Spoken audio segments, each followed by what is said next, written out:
2019년 4월 17일 새벽 4시 25분 경상남도 진주시 가자동의 한 아파트에서 상상도 못할 참극이 벌어졌습니다. 범인은 41세 남성 안인득. 그는 4층 자택에 불을 지른 뒤 흉기 2자루를 들고 대피하는 주민들을 향해 무차별적으로 공격했습니다. 그 결과 5명이 숨지고 17명이 다치는 등 총 22명의 사상자가 발생했습니다. 사망자는 11살 어린이부터 70대 노인까지 모두 여성이거나 미성년자, 장애인 혹은 노인이었습니다.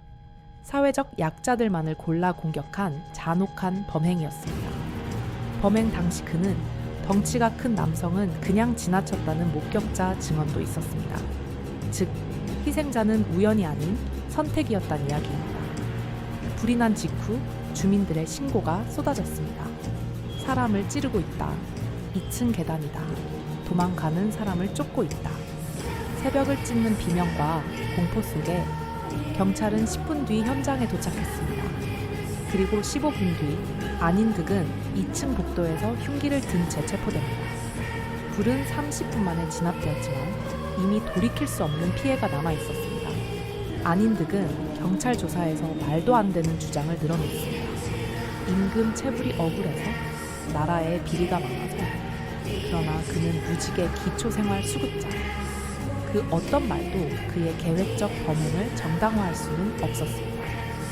조사 결과 그는 사건 한 달 전 전통시장에서 흉기를 구입했고 사건 당일 새벽엔 주유소에서 휘발유를 미리 사들고 집으로 돌아온 사실이 드러났습니다. 범행은 충동이 아니라 명백한 계획적 학살이었습니다. 사건 이후 경찰은 그의 신상을 공개했습니다. 그가 바로 조현병 전력이 있는 인물이라는 사실도 밝혀졌습니다. 2010년 폭력행위로 구속된 그는 정신감정 결과 조현병 판정을 받고 3년간 보호관찰을 받은 전력이 있었습니다. 하지만 치료를 스스로 거부했고 이후에도 주민들에게 오물을 투척하거나 욕설을 하는 등 이상 행동을 지속해왔습니다. 이웃들은 수차례 신고했지만 경찰은 증거가 없다, 화해해보라며 사건을 덮었습니다. 그 결과는 대참사였습니다.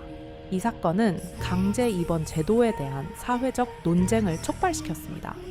안인득의 친형은 입원을 시키려 했지만 경찰은 인권 침해를 우려해 소극적이었고 병원 기록 역시 동의 없이는 열람이 불가했습니다.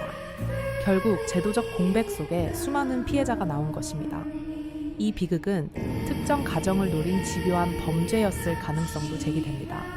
안인득과 갈등을 겪었던 윗집에서만 4명의 사상자가 발생했기 때문입니다. 해당 집은 여성들만 살고 있었고 안인득은 이들을 지속적으로 괴롭혔습니다.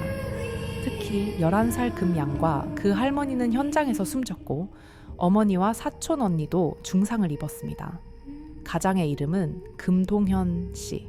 그는 가족들을 지키기 위해 이웃들의 문을 두드리고 있었고 그 몇 분 사이 가족은 모두 당했습니다. 또 다른 희생자 19세 고등학생 최양.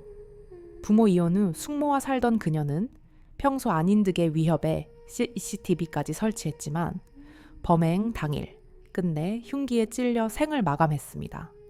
주민을 깨우고 대피시키던 아파트 관리 직원 정현섭 씨는 공격당해 얼굴을 크게 다쳤고 후유증으로 일자리를 잃었습니다.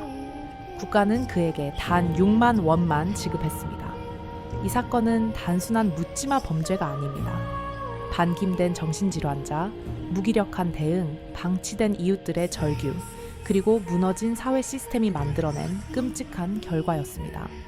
재판에서 안인득은 1심에서 사형을 선고받았지만 항소심에서 무기징역으로 감형되었고 대법원은 이를 그대로 확정했습니다. 하지만 많은 사람들의 마음속엔 아직도 정말 이대로 끝내도 되는 걸까 하는 무거운 의문만이 남아있습니다.